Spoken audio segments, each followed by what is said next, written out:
Hello, everyone. Welcome to Worship Media. Don't forget to subscribe to this channel and hit the notification bell. Hi everybody. Sorry I'm starting late, about maybe 10 minutes late from when I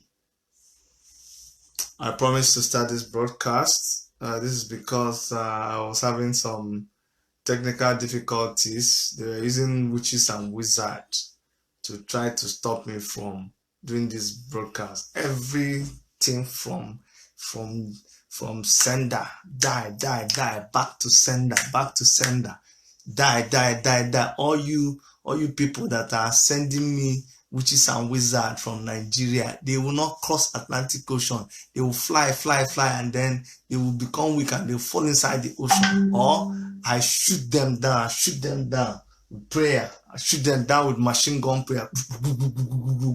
Die inside the Atlantic Ocean. Die.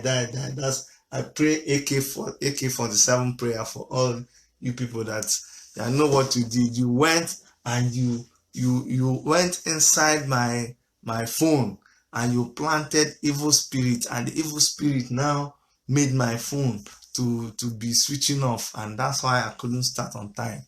So I'm going to use the phone. I'm going to carry the phone and use my phone and put it inside microwave, and I will turn on the microwave. Then the microwave will burn my phone, and when the microwave burn my phone, then all of the witches and wizards inside the microwave will die. Then you people will know.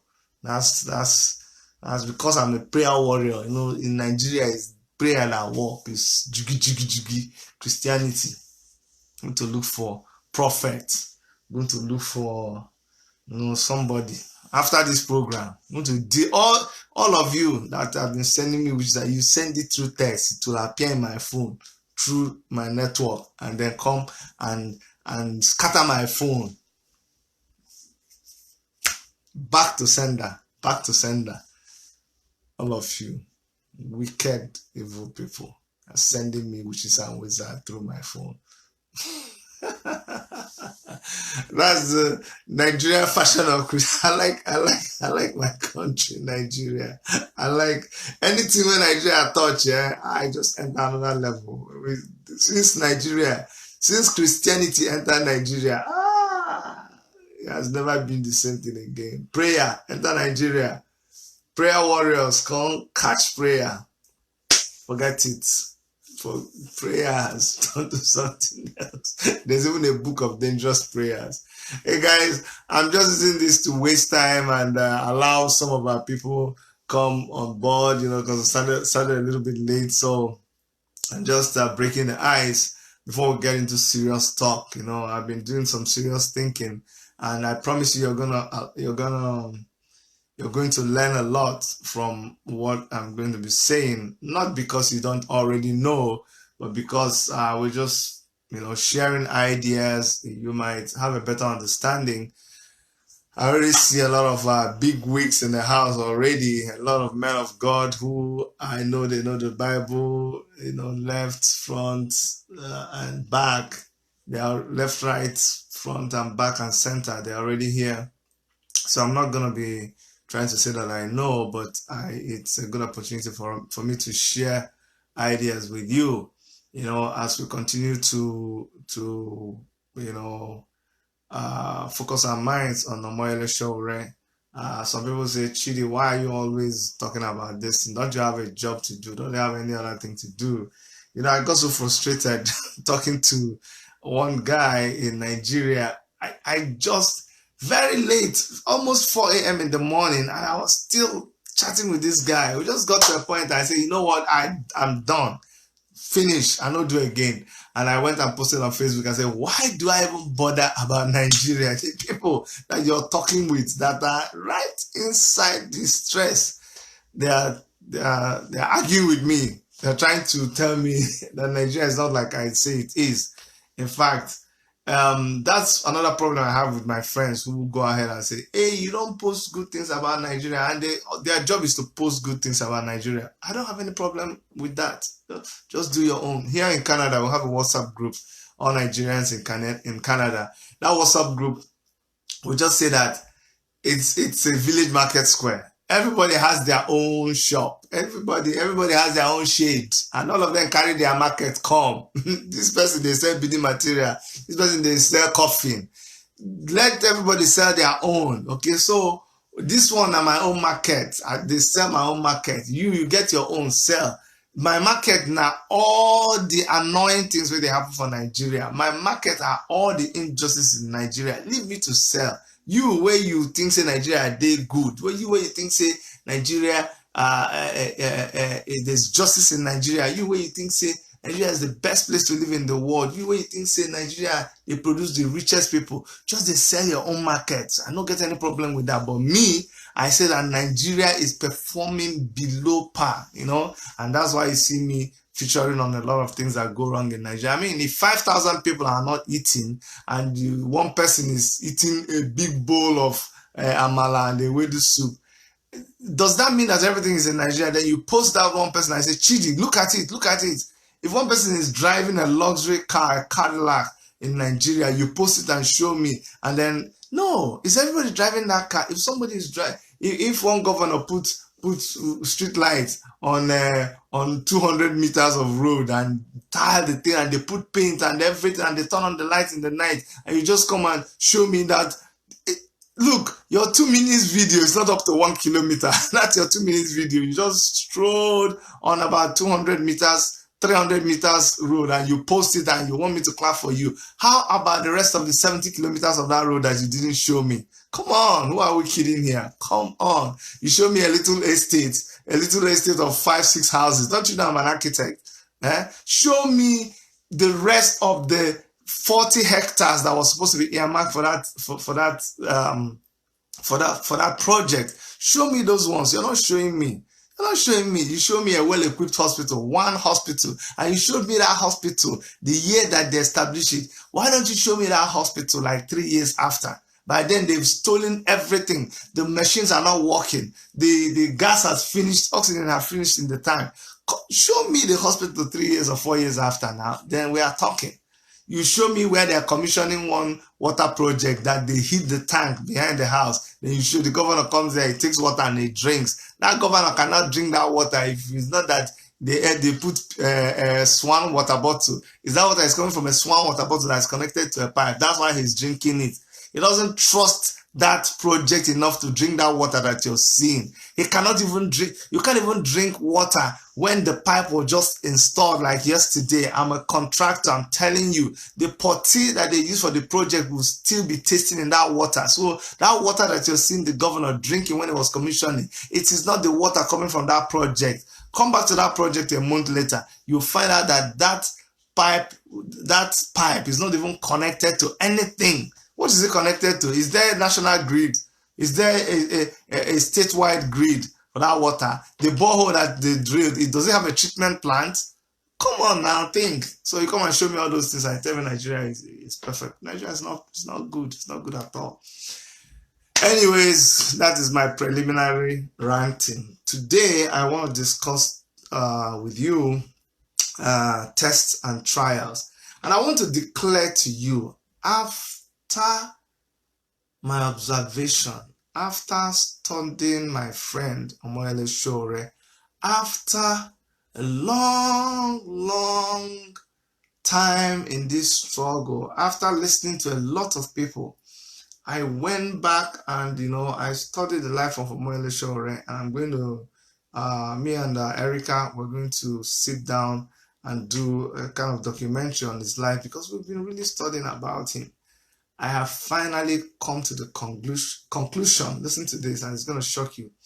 I've come to the conclusion that whatever trial, whatever test that Omoyele Sowore is going through today, that he has been through in his years, he brought it upon himself, 100%. Nobody brought it upon himself, but he by himself, he brought it upon himself. right from his days in school, he has suffered at the hands of the school authorities while he was in school. He was rusticated. It was like, rusticated is when they kick you out of school. He has been arrested several times. He has been locked up in jail. Not this one that they come and tell us that they allow him to get food. And he has been in jails where nobody knew where he was, where they have had to put something inside his penis to make him talk, where they've had to flog him with belt and koboko. He has gone to those kind of jails before. He has been attacked in his school by members of fraternity who were sent to come and finish him. He was supposed to be dead. He was near the point of death before he traveled abroad, and that's where he was able to recuperate. He has suffered so much.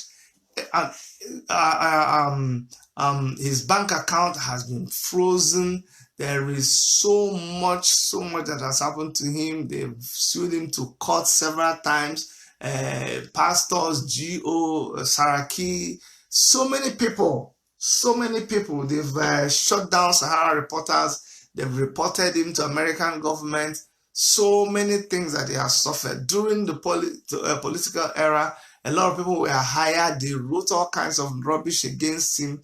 When it was time for presidential debate, they ganged up against him and they removed his name. Imagine the most vibrant presidential candidate. They removed his name from the list. They said, no, he's this, is that. They refused. So many things. They refused to feature his activities on national media houses. They will feature other people. They will not feature him.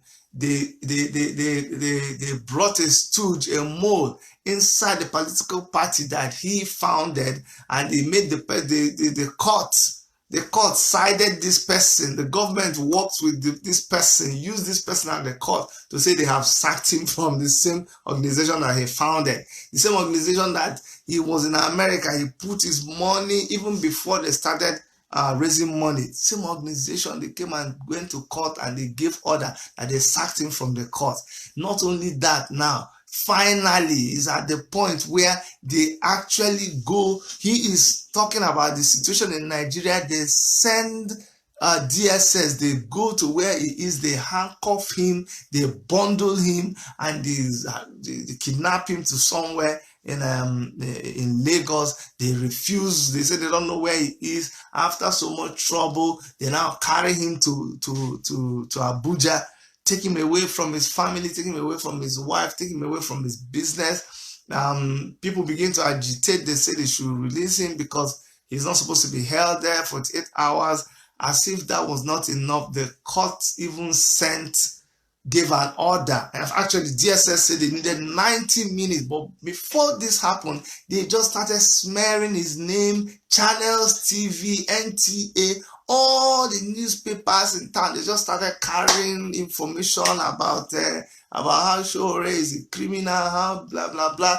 The state-sponsored media, they came after him. While that was going on, the court said, DSS said they needed 90 days to keep him before they can even begin to prepare their case. 90 days. The same judge who, when you hear about this, you will soon hear about this judge. You will soon know who this judge that did that thing is. Who you get to know about him. But this same judge, first of all, it's a gimmick. He said, no, I refuse. Everybody started clapping and said, Judge denies federal government of order to hold Sowore. And we all thought it was true. Next thing, we saw that the judge granted them 45 days and said, if the 45 days is not enough for you, I can give you more days. Can you imagine?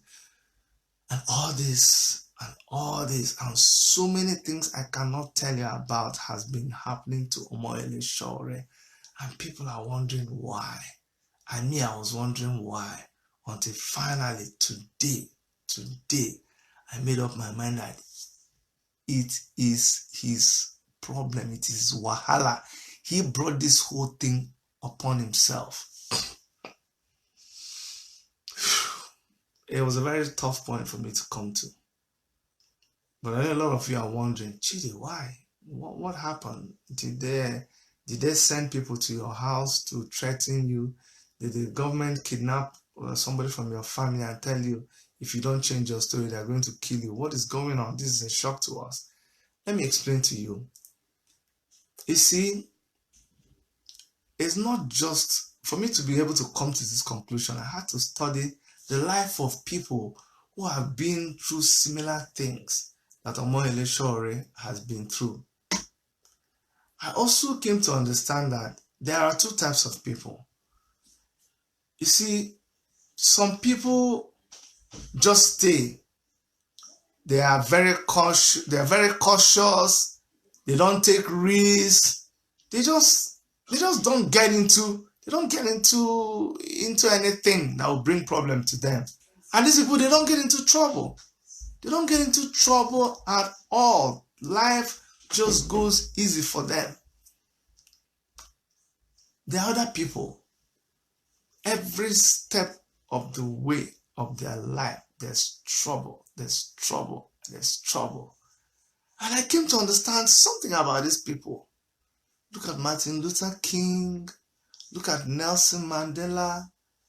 Look at Jesus Christ, our Lord Jesus Christ. I don't care if you think, Chidi, this is blasphemy. These people, they don't just sit down and not do anything. These people choose to react when every other person is keeping quiet. So our Lord Jesus Christ was in heaven, and on earth they were doing sacrifices. My daughter actually asked me one day, said, "Daddy, why do they have to sacrifice human beings? I'm sorry, not human beings." He said, "Why do they have to sacrifice animals in the Bible? Why do they have to kill animals?" And I explained to my daughter that the reason why they killed animals is to atone for our sins. And so they've been killing animals. They kill the dove, they kill the lamb, they kill the cow, they kill everything. They kill all the animals, they slaughter them, they present it before God. And yet they continue to sin. Until one day, God said, "Oh my God, I wish somebody will come and make one ultimate sacrifice and spill a blood that will be so precious that when that blood is spilled, it will be acceptable to me, and there will be no need for you to slaughter any more animals." When God said this in heaven, Jesus Christ raised his hands and said, "I will go." God, the Father, looked at him and said, "What did you say?" Jesus Christ said, "I will go. I'll be the ultimate sacrifice. I will lay down my life, and I will accept for my blood to be spilled, so that these people, because I've seen that this thing is not working, let me spill my blood so that these people, you will accept my blood and you forgive them all their sins, and my blood will be an atonement for them, and they don't have to sacrifice anything again." So Jesus Christ came. Jesus Christ stepped up in a situation where there was need for the ultimate sacrifice. And when he stepped up, guess what happened to him? Every manner of test, every manner of trial was unleashed on him because he elected to be the sacrificial lamb. He brought upon himself all the trial. He should have just stayed quietly in heaven. Jesus Christ should have stayed quietly in heaven, but he came down to earth, abandoned all his powers. When they captured Jesus Christ and they were flogging him, they were flogging the Son of God. They were flogging God the Son. They were flogging God himself. He had the ability. He made the people who were flogging him. He had the power to snap their life away. But he allowed them to do that because he knew the contract he had with the Father. The people that were doing it, they did not understand. And that's why when they nailed him on the cross, he looked at them, he looked up to heaven and he said, "Father, forgive them, for they do not know what they're doing." He said, "Father, my focus is on you. My mind is set on the agreement that we had and the promise you made to me that if only I will stay till the end, I will win the right to the life and the salvation of these people. I am going to endure hardship. I'm going to endure trials. I'm going to endure tribulation, because I know that if only I endure till the end, you will abide by the terms of your contract, and you will forgive these people their sins. And whenever they pray to you with my name, you will listen to them and you forgive their sins. And that's why today, Christians like me, we no longer need to sacrifice anything. We just need to plead the blood of Jesus Christ. And when God himself looks upon our sins and he sees the blood of Jesus Christ, he remembers the covenant he has with him and he forgives us of our sin. So Jesus Christ was the one that brought about the flogging that they had to flog him upon himself. He's the one that attracted it himself. Jesus Christ is the one that brought about the temptation he had to go through when the devil tempted him. He brought all this to himself knowingly. Why? Because he wanted to occupy a higher position before God. He did this because of you and me. He knew. Nobody forced him. All by himself, he did that.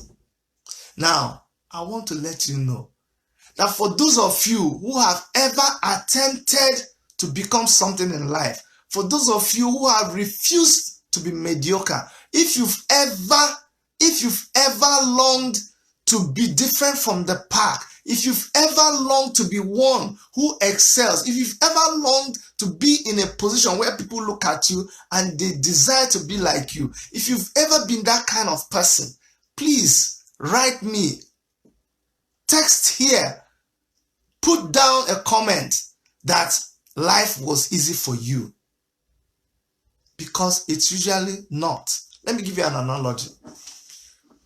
From my days of primary school to secondary school to university, I have seen a lot of my friends drop out of class.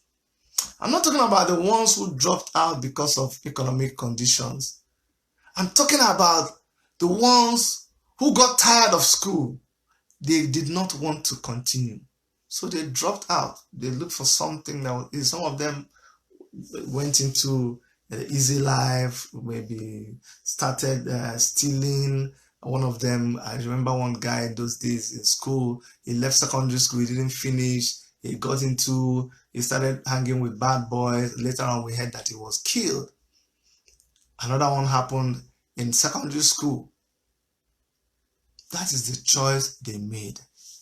For people like me, for a lot of other people that I know, we wanted to get to another class. We wanted to get to a higher class in life than where we were. So, for you to get to another class, for you to get to that level, guess what you had to do? You had to pass the test. They had to try you. So, for everyone who wanted to get to another level, we invited the tests, the trials that they gave us. We brought it upon ourselves. I read architecture. For you to study architecture, oh my goodness, you would, for those of you who studied with an architecture student, you'll bear me witness. We lived in the studio, literally, not even literally, we lived in the studio. We had our gari there. We used to soak gari there because students, do you have money? We used to have our cassette. That's why any architecture student knows music. There is no architecture student, I don't care who you are, every architecture student knows music well. They are very good with dance and the mix and whatever is reigning in music at their time. Do you know why? Because we used to stay in the studio. The only companion we had was our cassette player in that time. You will play the cassette, turn it, play it, cassette. You will know every song. The point I'm trying to make is that it was hard for you to study architecture. You had to do all your assignments. You had to build your models. You had to design and design and design. We used to say design or resign. But while other students went home, While other students partied, while other students did things with their boyfriends and girlfriends, we were sleeping in the studio. Nobody begged us. We brought those trials upon ourselves.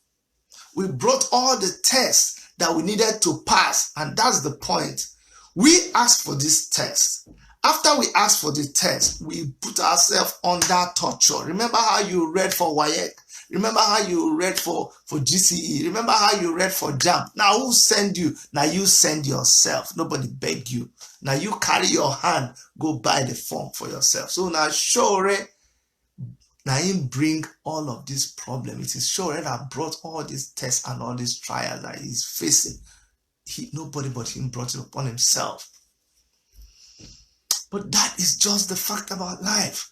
The reason why I'm saying is that a lot of people think that their own position, their own nominal, quiet, non-controversial life is the best way to live life. I advise you to check again. Check again.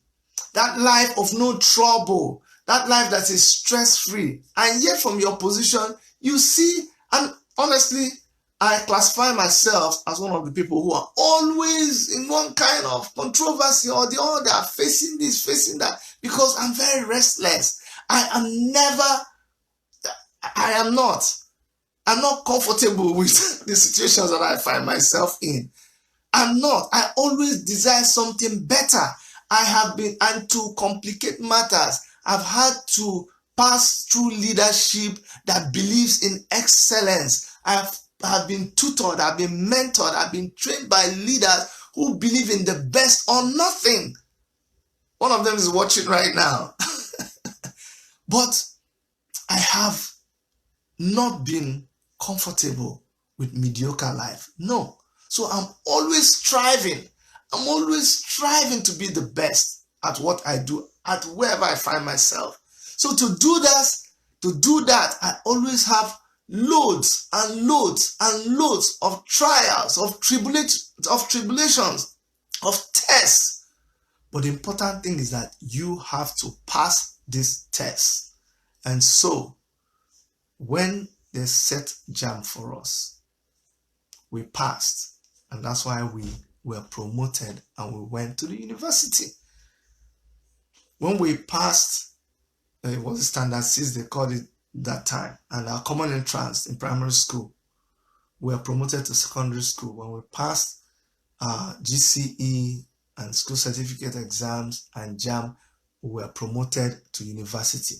When we were in the university, and we demanded for them to award us a degree. They say, is that what you want? Yeah, they assigned us to a supervisor. And we went through books and books. Not like today when you just Google the thing and you get all your thesis and you just write it. No, those days we had to visit the house. Look, oh my goodness. If you are studying a structure as an architect and using it for your thesis, you had to travel to, if you're in Enugu, I had to travel to Lagos to go and do you measure a whole building that has already been built. We climb like the 10th floor of the building and you drop the tape with something like rope and then you come down and measure the rope. That's how you had to measure the building without any instrument, and you come and replicate it for your thesis. We had to go through that, and they supervised us and they set a test for us, and then when we passed the test, they awarded us with a Bachelor of Science degree in architecture. After that, we were not satisfied. We wanted another degree. We wanted a master's degree. So another test came, another trial came, another supervisor came, another design, another studio, another reading, another jacking, another midnight oil brought upon ourselves by ourselves. Nobody sent us. When we passed that one, they promoted us again. And so, what am I trying to say? That what Omoyele Sowore is going through is actually nothing new. He is facing a test.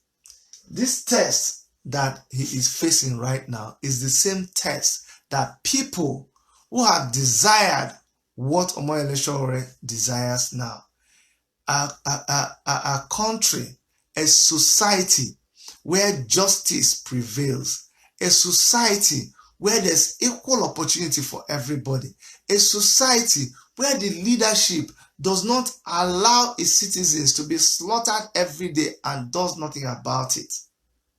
He is going through what every other person who has desired what he is desiring has had to go through. He has not even gone through half what those people have gone through. So I want you, if you've been sitting down and you're worried about him, it's okay to be worried about him, but I want you to know that he brought upon himself what is happening to him. Koro, he knew about it, he knew what was the consequences, and he stepped up. And that's why he's going through what he's going through. All he has to do now is to pass the test.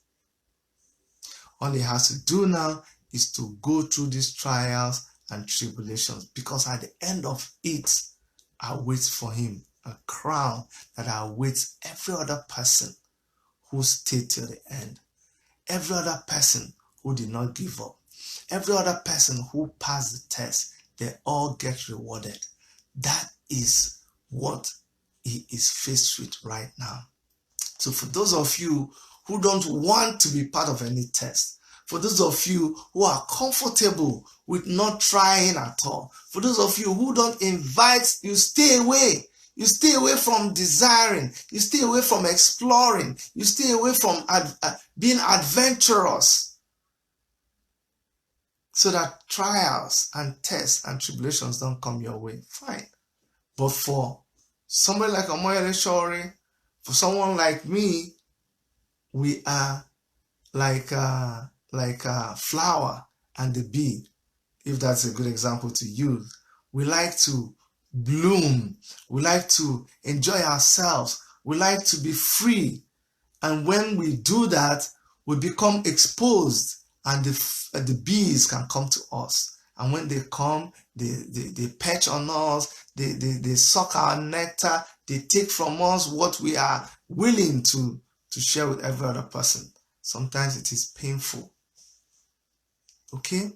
There is nothing that ends up being beautiful that does not go through the crucible of fire. Let me give you a last analogy before I end. Remember that there are so many okay, let me tell you this analogy, something I heard a long time ago. So there was this lump of clay that just lay as a lump of clay. Nothing, boring lump of clay. And the potter comes and he grabs the clay.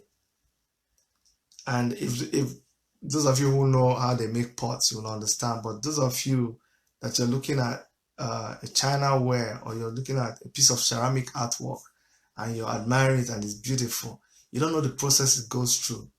First of all, the potter gets this lump of clay and it's dry. So he puts it under the mortar. I'm talking about the way the villagers do it. And they begin to pound it, and they pound it, and they pound it, and they pound it, and they pound it into fine dust. And when they are pounding it, it's painful. And the clay is complaining, why are you pounding me? Why are you using this mortar on me? It's painful. Why don't you just leave me? I was just minding my business where I was in the mud, dirty with everybody else. And just leave. Why didn't you leave me? And the potter does not listen to the piece of clay.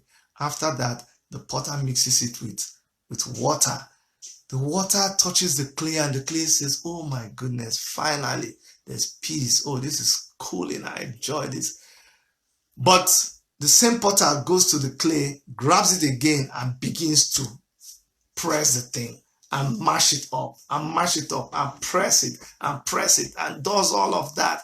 And it is painful, and the clay is complaining again. Why are you doing this to me? Why are you being wicked? I thought this was over. What are you doing? As if that was not enough, the potter takes this lump of clay that is now soft and tender, puts it on a spinning wheel that they used to mold pots and stuff like that, and begins to pedal, and this begins to spin, and this clay is spinning, and it's getting dizzy. I said, stop, what are you doing, stop it, please, will you stop? Why are you being wicked? I'm losing my head. Why are you spinning me? Can't you just do this without spinning me? The potter takes cotton wool and plugs his ears and continues to do what he's doing. And as it was spinning, he puts his hand in the middle of the clay and begins to spread it and spread the clay, and the clay is expanding and is expanding into a pot, and the clay is saying, oh my God, why are you stretching me? This man, you're wicked. See, I'm going to blow now. From a small clay, you're stretch. See how you're stretch. I was small, now you're stretching me. Is that not enough? Stop. The potter refused. When the potter was done, he took the pot that now he has shaped, goes and puts it in the sun, not in the shade, in the sun. And the sun at close to 40 degrees centigrade, more than 40 degrees, starts to hammer this pot. This pot is complaining, but the potter will not stop. And at the end of the day, after it has dried the pot several times, guess what happens? He now begins to heat up the oven. Heats up the oven where the oven is so hot. And while the pot is watching, the potter comes to him, picks up the pot, starts approaching the oven, and the pot is looking at the potter and say, no, you're not about to do what I think you're trying to do. You're not about to do it. Tell me this is not what I think you're going to do. And the potter puts the pot into the oven. The clean, right? And this pot is left in that kiln, and they bake it for a very long time. They continue to bake it and bake it and bake it until it turns orange. If some of you I've seen there where they do these things, it turns to a very bright color. And when they bring it out, when you sound it, it sounds like metal. Can. And the pot is sweating. The pot is thinking, oh my God, am I still alive? Cools off and thinks that is the end. It's not the end. The potter comes again, takes this pot and dips it inside another liquid, a liquid of glazing, and brings out the pot again. Let me quickly end this story. The point is that at the end of the day, when that glazing dries, the potter begins to make marks on it, beautiful patterns, beautiful handcrafted things, makes beautiful patterns, uses colors, uses all of these things, and after puts it back in the kiln or the oven and bakes it a final time, and then brings it out and puts it out there in a store or in a display or in a museum, but in a house, always in a beautiful place. And now people pass and they say, oh my God, this is a very beautiful piece. And now they use, if it is a plate, if it is other earthenware, they use them only for important ceremonies, only for when people visit. And only then did that pot, only then did that piece of china, only then did that ceramic ware appreciate what the potter was doing all the time. Only then did they appreciate the fact that all the tests, all the trials, everything that they were put through, all the hardship was to make them a beautiful piece that they finally became. So you see all of these trials, you see all these tests, you see locking up Omoyele Sowore, you see smearing his name, you see bringing the lawsuit against him, you see all of this blackmail and everything he's going through. It is for the good. It is for the good. And at the end of the day, if he does not lose hope, if he perseveres till the end, he will be crowned with that crown that awaits everybody who perseveres to the end. So I'm just saying this to finally bring to conclusion my argument that everything that is happening to Omoyele Sowore, he brought it upon himself. And to let you know that for everybody, including me, who have desired what Omoyele Sowore has desired, we have all these things happening to us. It has been happening all through our lifetime. But every time you see us make it in life, every time you see us achieve anything, it is because we asked for it, they set the test for us, we passed it, and that's why we are where we are today. And for you, if you desire this thing, if you desire to become somebody that is better than what you are today in every field of endeavor, if you desire to be different, if you desire to be better, these trials, these tests will come your way. And I can guarantee that if you persevere and you pass the test, you will surely be promoted. Sowore and every other person who is going through trials and tribulations in Nigeria, who desires a better country, we will all be promoted, because I know by God's grace, we all will pass this test that this evil and wicked set of people have actually been subjecting us to. My name is Dr. Chidi from Toronto Worship Media. Thank you for listening.